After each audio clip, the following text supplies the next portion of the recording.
ሰላም እንዴት ናችሁ? የማይቲዩብ ቤተሰቦች እንኳን ወደዚህ ቻናል በደህና መጣችሁ። ዛሬ ስለ መኪና ኢንጂን ወይም ሞተር ምን እንደሆነና እንዴት እንደሚሰራ እናያለን ማለት ነው። በመጀመሪያ ኢንጂን ማለት ምን ማለት ነው የሚለውን እናያለን። ኢንጂን ማለት ከሌሎች የሞተር አጋዥ ክፍሎች ጋር በመሆን አየርና ነዳጅ ወይም አየር ብቻ አስገብቶ አምቆና እሳት ወይም የሙቀት ኃይል ፈጥሮ ወደ መካኒካል ኃይል በመለወጥ የተለያዩ የመኪናችን ክፍሎች እንዲንቀሳቀሱ የሚያደርግ የተሽከርካሪያችን ክፍል ነው ማለት ነው። ሌላው ሞተር በሶስት መሰረታዊ ክፍሎች አሉት። እነርሱም አንደኛው ሲሊንደር ሄድ ወይም ቴስታታ ይባላል። ሁለተኛው ሲሊንደር ብሎክ ወይም ማኖ ብሎክ ይባላል። ሶስተኛው ኦይል ፓን ወይም ሶቶኮፓ ይባላል ማለት ነው። እያንዳንዳቸው በውስጣቸው ምን ይይዛሉ የሚለውን እናያለን ማለት ነው። ሲሊንደር ሄድ ወይም ቴስታታ የምንለው የሞተራችን የላይኛው ክፍል ሲሆን ሲሊንደሮችን ይዘጋል ማለት ነው።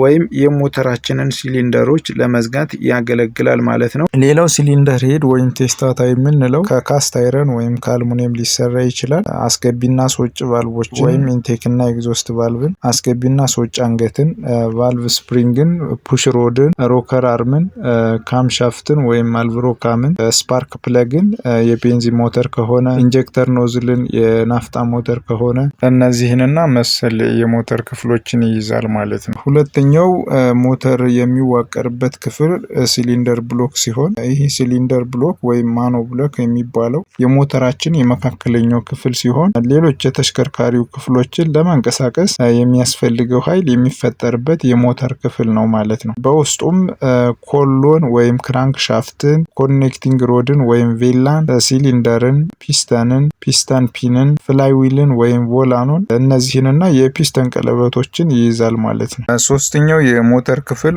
ኦይል ፓን ወይም ሶቶኮፓ ይባላል።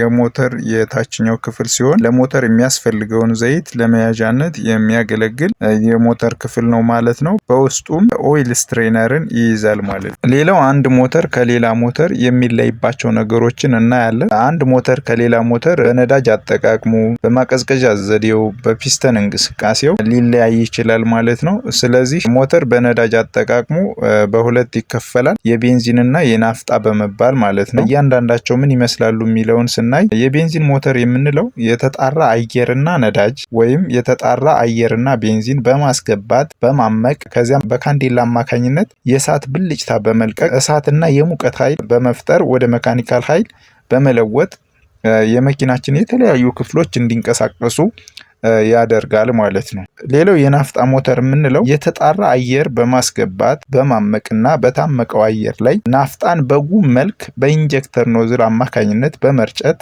እሳትና የሙቀት ኃይል እንዲፈጠር በማድረግ ከዚያም ወደ መካኒካል ኃይል በመለወጥ የተሽከርካሪያችን የተለያዩ ክፍሎች እንዲንቀሳቀሱ ያደርጋል ማለት ነው።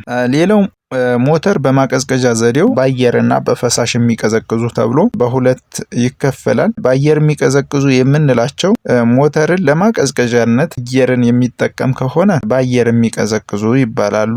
ውሃን ወይም ኩላንትን ተጠቅሞ ሞተርን የሚያቀዘቅዝ ከሆነ ደግሞ በፈሳሽ የሚቀዘቅዙ ወይም በውሃ የሚቀዘቅዙ ሞተር ይባላሉ ማለት ነው። ሌላው ሞተር በፒስተን እንቅስቃሴው ባለ 4 ምትና ባለ 2 ምት ወይም ደግሞ 4 ስትሮክ ኤንድ 2 ስትሮክ ኢንጂን ተብሎ በሁለት ይከፈላል ማለት ነው። እያንዳንዳቸው ዲቴል ምን ይመስላሉ የሚለውን ወደፊት በሚቀጥለው ቪዲዮ እናያለን ማለት ነው። አመሰግናለሁ። ቪዲዮ ከተመቻችሁ ሰብስክራይብ፣ ላይክ፣ ሼር በማድረግ ሌሎቹ ጋር እንዲደርስ ትብብራችሁን እጠይቃለሁ።